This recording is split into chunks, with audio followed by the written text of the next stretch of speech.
Hey, it's Amy, your Gray Girlfriend, and welcome to the Gray Girlfriend's Guide to Life podcast. First, let me say that I'm so happy and grateful that you're here with me. Out of the more than 3 million podcasts available, you chose this one, so thank you. This podcast was created for high-achieving women, real women who face and conquer real challenges, real women who are ready to take their lives to the next level. Between us all, we've been through it all, and I'm here to tell you, you can thrive despite it. So whether you're commuting to or from work or doing one of the other 50,000 things you do on a weekly basis, pop in your earbuds, my friend, and let's go. Today's episode is The Body Remembers. Out of love for ourselves and for the others we love, we deal with our shit. Self-aware women know that if we don't deal with our shit, the other people in our lives will pay for the sins of the hurtful, the neglectful, and the downright cruel words and deeds of those who have crossed or shared our paths. Life is filled with struggle. For many, the end of a long-term romantic relationship is a very real part of life, whether it be the end of a marriage or a civil union.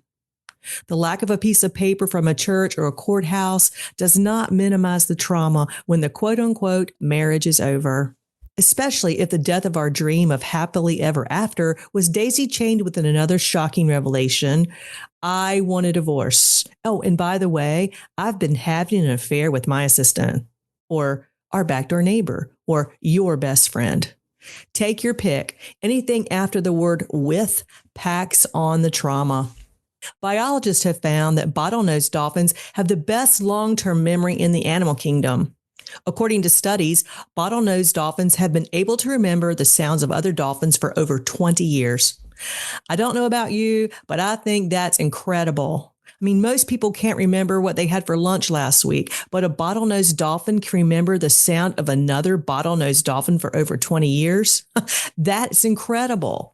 So it turns out each dolphin has a unique whistle sound that is distinguishable to other dolphins. Just like the sound of a mother's voice to a baby. So while a dolphin has a good memory, a dolphin's memory has nothing on our bodies. Because, traumas die hard. Our bodies remember how every degrading word, graphic image, and angry blow feels. If you don't believe me, take just a second and try this. I want you to think back to a situation that left you feeling stunned or shunned, bruised or battered, and note how you feel. Do it right now. I'm just going to wait for a second or two. It all comes back to you, doesn't it? We relive the offense with every thought, and our bodies hold on to the emotions without us even realizing it. We may carry these emotions in our chest, in our solar plexus, or in our pelvic area, but make no mistake, carry them we do. We can read the books, try to think positively. We can look for reasons to be grateful. We can talk it out with our friends and our therapist, and we can journal until the ink runs dry. But until we take steps to release the negative emotions from our bodies, we can only grow so far. Speaking from my own experience, I grew up in a violent family. In both my immediate and extended families, the men were violent people. Before the age of 5, I had been repeatedly battered, belittled, and sexually abused. On one occasion, I watched frozen in fear as my out-of-control father shot and killed our family dog in front of me because the dog had disobeyed him. As early as I can remember, I carried a gripping feeling deep in my lower abdomen, specifically in my pelvic area. This feeling was always present and would intensify when I was faced with a situation that I perceived as threatening. Almost 3 years ago, I witnessed the tragic death of someone I hold dear. Not only did I watch someone I love, a seemingly healthy 46-year-old, drop dead of a heart attack, but all attempts at CPR, including my own attempts, failed. That horrible incident kicked my trauma response into overdrive, and with it, that ever-present gripping feeling became a vice grip. I had flashbacks and nightmares repeatedly and vividly. I relived that incident in my mind day and night. I knew that I needed help. but not only for myself, but so I could be of help to the two other dear souls who had witnessed this horrific event. Fortunately, I knew who to turn to. I reached out to Pippa Hancock, a clinical hypnotherapist in London. Pippa offers several modalities of therapy, but I was particularly interested in a modality of therapy called EMDR. EMDR stands for eye movement desensitization and reprocessing. And on a side note, I have to tell you, I'm so proud of myself because I pronounce desensitization correctly because I usually can't. Anyway, I digress for just a moment, but I'm going to move on now.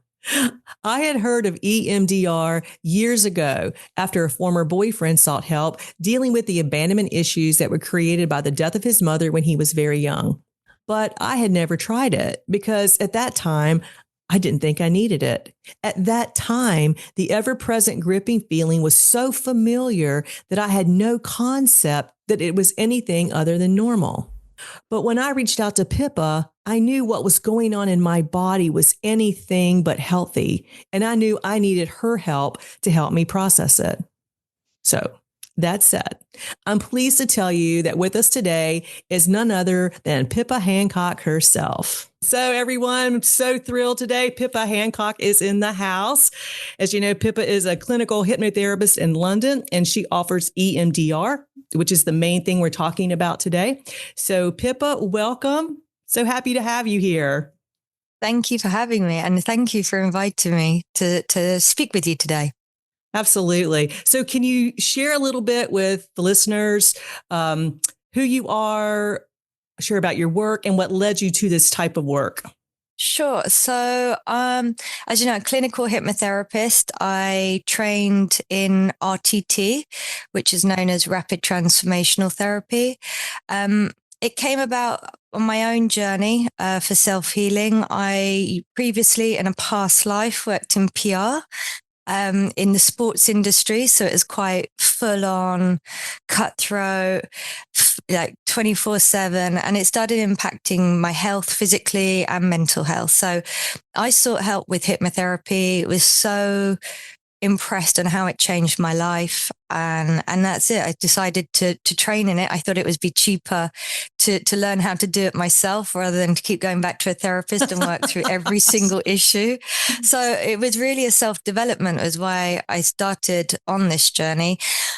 But in the end, decided that I was so moved by the experience. I worked with a woman while I was still doing my training who was self-harming. And when, the following day when they said, "Oh, you've changed my life," I cried, and I was just like, this is what I want to do. You suddenly, what you had some purpose. So I went on fully trained, right through to become a clinical hypnotherapist, quit PR, changed my life. And then, I came across this woman who was using techniques of EMDR. She's a hypnotherapist, psychologist. I call her the wizard. She's a nutritionist. Like, she's just amazing. And I'd had a shoulder injury, and I was told I needed an operation to fix it. But I was like, oh, I don't need to really raise my arm up. So I'm not like I'm in school anymore. So it wasn't really bothered. But she's like, no, you don't need an operation. And she did a few tweaks. She did some EMDR on me, and my arm was fixed. And it was an injury that I'd had for about 20 years. And I was just like, how did you do that? And then she used some again on me. And I'm always the first to volunteer whenever one of my friends or someone in the industry has got a new technique or a new modality. I'm always the first to go, I'm in. I'll volunteer to do anything. And so that's how I came across EMDR. I started researching it. And then I found out that through my training with hypnosis, you can use EMDR and hypnosis, and it's very effective. If you were going down a conventional route, then it's psychologists who are specifically trained in EMDR, but the style that I use incorporates hypnosis as well. So it's fast, effective. And like I said, it's just, I've had some incredible incredible stories of people, and it's helped them and it helped me. So again, that's why I added it to another one to my toolbox, and then started my full training with EMDR as well. Love it. And that's how I came here. I love it. You know my story. My listeners will know my story soon, but it was almost like magic for me. I know it's not magic. I don't believe in magic, like the hocus pocus, but need I say it's woo woo, but it works. Do you know what I mean? It's incredible. Yeah. It's just incredible. And I can't wait for people to learn more about it. So I'm going to stop talking and ask you some questions so you can talk some more about that. Okay. Okay. All right. Yeah. So, tell us why it's so important to take steps to help our bodies process trauma. I am a big follower of the work about metaphysical anatomy, how the body keeps score. Okay. And so any kind of trauma, any impact or programming that we've had, the body holds on to it. When we're stressed, anxious, worried, our DNA coils up like this. Okay. And when we're happy, joyful, it uncoils. That's why happy people look so youthful. So it's because our DNA, our body structure. But when we've experienced trauma or we're anxious, our limbic system's overfiring, we're holding that in our body. A lot of time you'll see people with their shoulders hunched over when they're stressed and what have you. But if there's trauma in particular, then the body holds on to this and it manifests and it shows up in different ways. I had a gentleman, for example, that had severe back pain. When we went to it, we found out that the back pain was actually guilt that he'd held on to from the age of 16. And when we worked through that and released that guilt, he said, I did my 21-day check-in, and he was just like, Matt, I can't even remember having backache.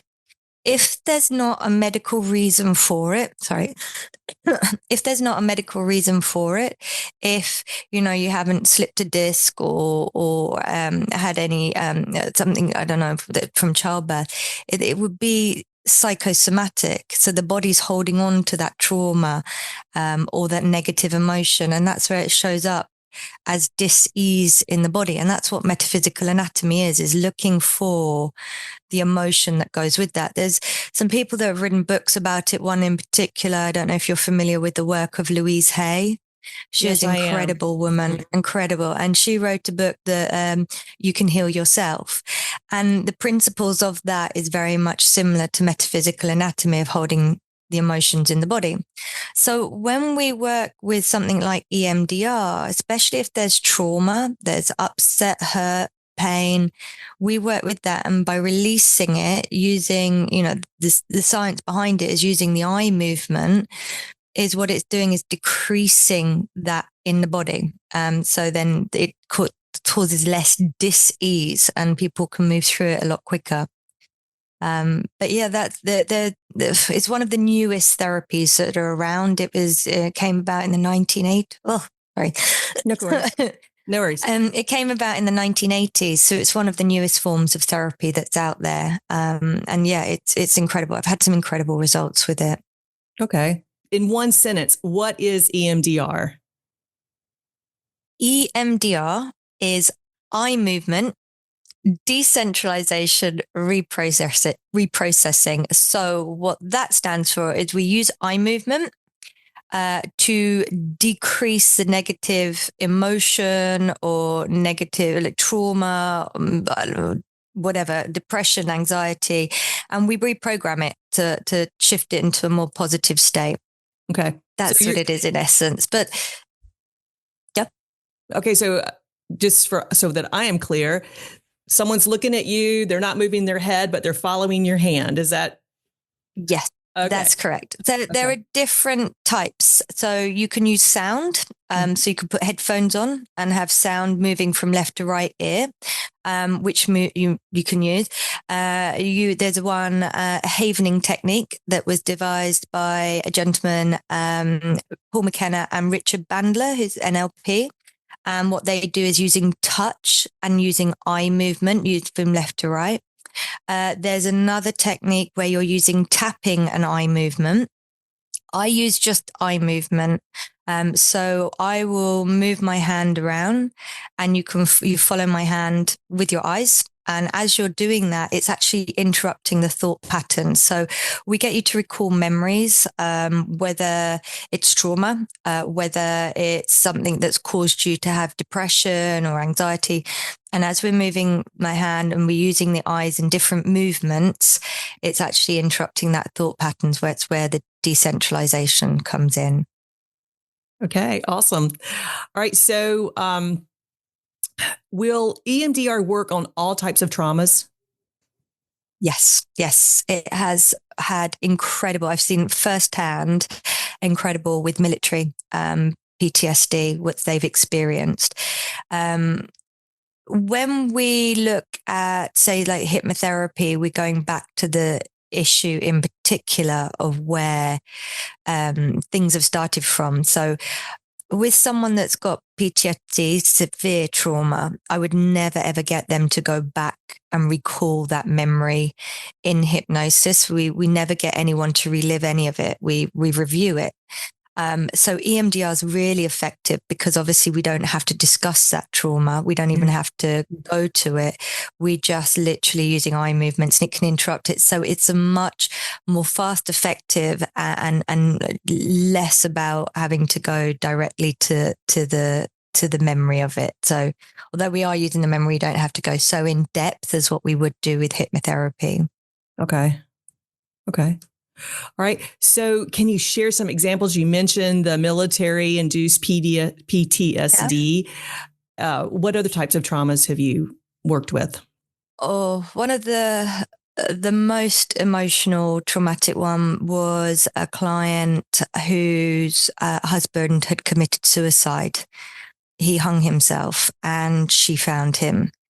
And from that, the shock was held in her body. She couldn't grieve for him. She had no emotion. She couldn't be happy. She couldn't recall happy memories together. She couldn't cry, get angry. There was no emotion at all. By using the EMDR, it allowed her to then start the grieving process. It was quite, like I said, quite in depth, quite emotional. The other PTSD, again, milder versions. I mean, not so, but again, the body's holding or keeping score of it is maybe narcissistic parents. That's always one which has had childhood of the negative beliefs about themselves, always feeling lacking confidence, self-esteem. It's a milder version of it, but it's still held in the body and again, affects the body system. Anxiety, again, accidents, vehicle accidents, where they're holding the trauma in the body as well. A gentleman I worked with, he was knocked off his bike. And again, it was the anxiety, wouldn't get on a bike again. And it was just the fears and of it happening again. And again, it's just removing that from the body. So again, there's quite extremes on what kind of trauma we work with. But I mean, the other, reasons we've used EMDR, and one that I've firsthand, and this is my training, is cravings. It's been brilliant. So when I walked in to do my training with EMDR, I'd just come back from holiday, and I don't know if you've done this, but you get the lovely breakfast where all you can eat. And I started off the 2-week holiday with my fresh fruit and my yogurt, healthy start. By midweek, I'm on my fresh fruit and maybe a bit of bacon and some eggs or an omelette. And by the end of the second week, I'm eating the pastries, the fry up, the fruit. And so then it's all come back. The cravings for pastries had started to come back. And I love my coffee. So the coffee shops here in London are great. And I'd done the whole thing. I'd got to the station to go to the training. And in the station, I went to get my coffee, and there's the lovely counter with all the pastries. And I'm having this internal dialogue. No, you don't want them. You do want them. You know, no, you don't. Yes, you do. Yes, you do. In the end, I was so proud of myself. I just took my coffee, got on the train, and I arrived into the room to do my training. And there's a massive tray of pastries next to the coffee station. I'm like, oh, here we go again. This is a whole internal dialogue. Do I want them? Do I want them? So when they asked for the first volunteer about cravings, I put my hand up. I was like, this tray of pastries is talking to me. And they say, so they asked for the volunteer, and I go, right, I'm in. And so I told them about the whole pastry thing. So we did the EMDR on me, and we got the level of the craving to come down. So originally it started at a 9. And what we do, obviously, when we're using EMDR, we give it a scale of 1 to 10. So my craving was about 9 at that point. And then by the time they finished, they were waving the tray of pastries under my face. I didn't want one. And they purposely sat the tray of pastries next to me for the rest of the training, didn't touch them at all. And just didn't, it's completely indifferent to it. And I was just like, so that's firsthand how cravings can change. So I use it a lot as well with clients for stop smoking. You know, craving, smoking, drinking, alcohol. I show them how to use a technique themselves. So if they are ever in a bar and they're thinking, oh, do I want to drink? Don't I want to drink? Doing the whole thing I did with the pastries, that it's an easy technique they can use to clear it quite quickly. So it translates into other things, you know, not just depression, anxiety, trauma. It can actually go into cravings as well, unhealthy habits. So yeah, it's a good broad spectrum. Yeah, that's remarkable because, as you know, you helped me process the trauma of sexual abuse from when I was a child, right? And then the trauma of a process of trauma of my loved one dropping dead in front of me and me not being able to save him with CPR, right?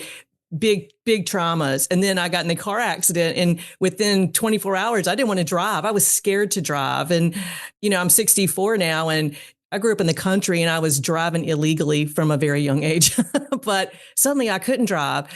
And so it's just so good to know that EMDR, as you said, has this broad application from what seems tiny to what seems big, little t to big T, right? So yeah, exactly that's wonderful. It's been amazing. I was there. I worked a lot on my own stuff, my own money story. I used to have quite a few money blocks, negative sayings that were said to me, like "I want, never get" was my belief. I was never going to get what I want in life. Money doesn't grow on trees. I was always told that my grandmother told me money burnt holes in my pockets, and I was always give like my money to the. If I had no money, I still give my last bit of money to someone else. It was always for me. I just needed to give rather than anything else. So when I worked through all of that, I was really proud of it. And you know, I'd come so far. And then I bought a house at the beginning of the pandemic, and then had the house renovations done, which wasn't the best timing because the quote that we'd originally received for the renovation suddenly became double, 3 times the amount. The cost of the building materials, everything was going up, and I could feel some of that old money stuff coming back. So I used EMDR on myself. I did it on myself. I was like, I'm not going back here again. I've come so far from all of this. By using EMDR, I was able to take back control of my thoughts. I remember walking in the park, and I sat down and with the notes on my phone started writing some ideas and some ways to get more money in or shift some stuff around and make it free some stuff up. And bang, I was able to think clearly and find a solution. But when we start free falling into that negative pattern of thought or the sense of lack, or I'm never going to get out of this, we find it very difficult to be able to think clearly. The average person gets 60,000 thoughts a day, and 40,000 of them the same thoughts you had yesterday, day before that, day before that. It's what we call looping thoughts or remunerating thoughts, and 80% of remunerating thoughts are negative. So when that happens, it's like your mind's like a computer, everything starts blocking up. By using EMDR, I was able to interrupt that thought pattern and be able to take back control of those remunerating thoughts. And that's where you find your genius solutions for anything. So for me, it translates into so many areas that it's benefited me and clients, and that we've had. I had another client. He was mugged. It was quite a bad period of time last year in London. Lots of people were being mugged for their watches, in particular, and they were holding PTSD. And again, like, from trauma from that whole incident. And again, EMDR cleared it straight away, and they were able then to come, into themselves and, find some peace in themselves. And also, again, be able to remember clearly what happened, to relay that to the police. Because sometimes when we're in shock as well, it's very difficult to think clearly in those moments. So yeah, Wow. translates to many different issues. Super impressive. Super impressive. So are the effects of EMDR permanent? Yes, they are. But again, sometimes you need more than one session. Okay. So, some people can instantly see a change. Other people, if you're going to go and see a psychologist for EMDR, it's up to 6 sessions that they might say for you. But generally, I have found within one session, a majority, 80% of things are cleared. It's normally a maximum I've done is 3. But if I'm doing it with hypnosis, it's much easier because we've already worked with the root cause issues. So it's much more effective in that way. And they're already onto their self-hypnosis audio. So the thought patterns are there. One lady I worked with in particular had a fear of flying. And she traveled a lot with her work, so it was impacting her. The way she described it to me is if there was a window, and on the other side of the window was the fear. So she knew she was fearful, but her body just wasn't responding in that way. And that was in one session. I showed her how to use it herself. So if anything happened while she was on a flight, that she could use it herself. She said that was absolutely fine. So that one session straight away. It was just that she knew she was fearful, but the body didn't start producing all the cortisol and adrenaline that would normally go with fear. Okay. I know the EMDR RTT combo is awesome. In your opinion, what should come first if you know that your client is dealing with some, let's say, big T trauma, like sexual abuse? I would, for something like big trauma, I would go straight with EMDR. I wouldn't go there. But again, it depends if the person wants to work with it. So, you could do a hypnosis session, okay, for whatever the issue is. I find that much more effective because also I get a good understanding of the story as well. So when I'm doing the EMDR, I know certain things to say while we're working through that. But if it's something like I said, big T, I just go straight in and do EMDR to get them out of trouble straight away and get them out of that mindset, and then slowly introduce again. If there's trauma, I don't like taking them back doing regression clinical hypnotherapy. But if there is other stuff that culminates from that trauma, like depression, like anxiety, then I'd work with that with hypnosis. Okay. But the EMDR first in cases of the big T traumas. Yeah. Yeah. Okay. 100%. Yeah. Okay. That makes sense when I think about it logically. Yeah. Yeah. So like the lady, like I said, found her husband when he committed suicide. That you don't need to do hypnosis on that. You know exactly what was going on. So that's where EMDR is more effective, and a much easier go-to. Okay. Makes perfect sense. Okay. So do you offer consultations? Yes, I do. We do consultations. I tend to do them over the telephone. But I do the consultation to see if that I can help, basically, and connection. I think it's very important that you connect with me, I connect with you, and that there is a way that we can work together. But yeah, I normally do consultations first before seeing anyone. But like I said, if it's someone that I've worked with previously, especially with EMDR, if I've done hypnosis and then an instance happened like with yourself, then I can do EMDR straight away. We don't need consultations or anything like that. Okay, got it. All right. So Can EMDR be done over Zoom? Because, we're living in the virtual world, especially since COVID. Our entire way of doing business has changed. But in my opinion, the best thing about COVID was that we no longer have to physically be in front of somebody. We don't have the meetings that we used to have, right? We don't fly around everywhere. So how effective is EMDR over Zoom? Zoom, just as effective. In fact, I do 90% of my sessions on Zoom for EMDR. It's quick and effective because obviously if someone's in trauma, you want to deal with it straight away. So in this case, get on Zoom straight away and it can be dealt with. But yeah, it's just as effective. There is actually an app that you can download, which is EMDR, but it's good. But I've used it, but it's only the width of your phone because it's on an app. So it's, or your iPad, it's only the width of that. And the eye movement's much more effective, the bigger, the wider the eye movement. So when we use Zoom, I always encourage clients to use either a laptop or like the computer, because it's a bigger wide that to not do the session on a mobile phone because you don't get the effectiveness of the full eye movement. So yeah, but it is still effective. It's just as good. Okay. All right. So what can someone expect when they engage your services? What do they expect? Well, again, it depends what they're looking to get help with. If someone was coming to me, for example, with deep-rooted depression, okay, what I would suggest for them is a full RTT hypnosis session, which is generally about 3 hours long.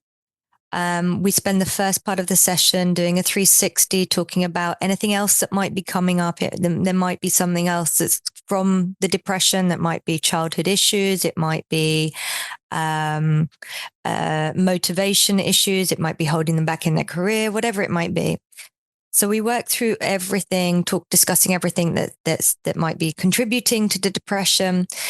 You're in hypnosis generally for about 90 minutes. It feels like 5 minutes because you're in a focused attention. And then I do the self-hypnosis audio, so I record that at the end.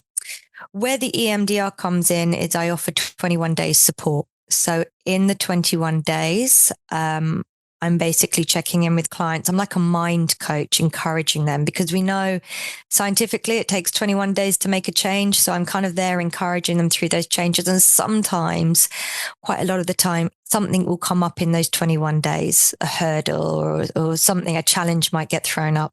And that's when I always book them in for an online EMDR session. And we use tapping as well, that's incorporate that. But yeah, that's where the EMDR comes in. If it was someone coming to me for trauma, big trauma, then we just go straight into EMDR. And generally a session's about 45 minutes long. We do a quick discussion of what's happened, and then we do the EMDR. EMDR itself normally takes about 20 minutes to do, just depends what you're working on. So yeah, what they'd expect is, again, just depends what route we go down, if it's a full session or whether they're just going straight in for EMDR. Did they get an audio with the EMDR the way you generally not? Okay. No. I tend to do audios more specifically with hypnosis. With EMDR, it's like I said, it's much quicker. The only thing they probably get from an EMDR session is me showing them how to do it on themselves, so that it can help them in any situation that they might find themselves in where they can't get hold of me. But yeah, there's no homework. There's nothing to do after an EMDR session. No homework. All right. So what's the best way for my listeners to reach you? What's the best way? You can get through to me via my website, which is www.pippahancock.com. Or you can reach me by email, which is info@pippahancock.com. Just send me an email, but you can book in a consultation call as well through my website, or drop me an email. Okay. Are you on social media? Are you on social media? Social media, yes, I am. I'm on Instagram, and it's Pippa Hancock Hypnotherapy is my Instagram handle. Real simple and easy. I like that. Yeah, say what it does on the tin. Plus, you got the best name in the world, I got to tell you. Pippa Hancock. It's sort of lyrical sounding to me.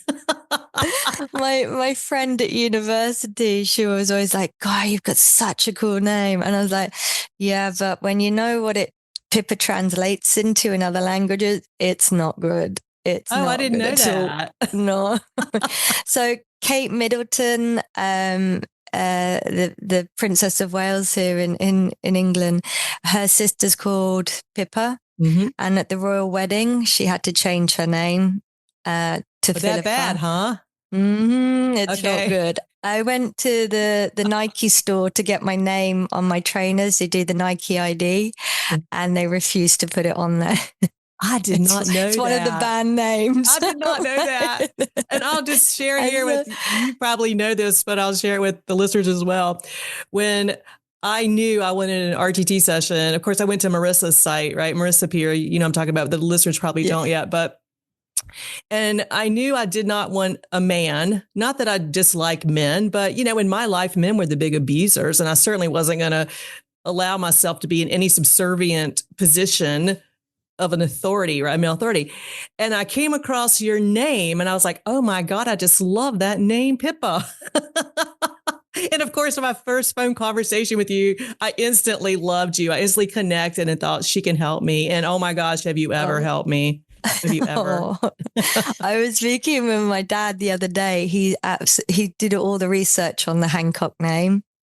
And he found that there was a pilgrimage from the UK left from England and landed in Boston, USA, Massachusetts. Wow. And so he found that was where the name Hancock's quite popular around there. And obviously in Chicago, they've got the Hancock Tower. Mm-hmm. And then he found out about John Hancock and the American Declaration of Independence. And he's so proud of it. And he found that there's a Hancock clan that's in the south of England and in the north of England. And he's just like that. And again, it's just, he loves the Hancock name. So he's very proud.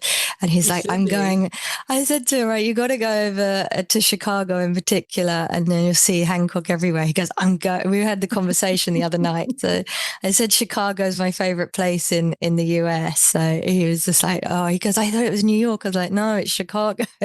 So, I love it. So yeah, that was the Hancock name. He loves it. But yeah, like I said, I asked my mom and dad, did you check out the name Pippa before you named me? They're like, no. And I was just like, well, it doesn't go down too well in some areas of Europe. So. Okay, once we stop recording here, you're going to have to tell me what it means.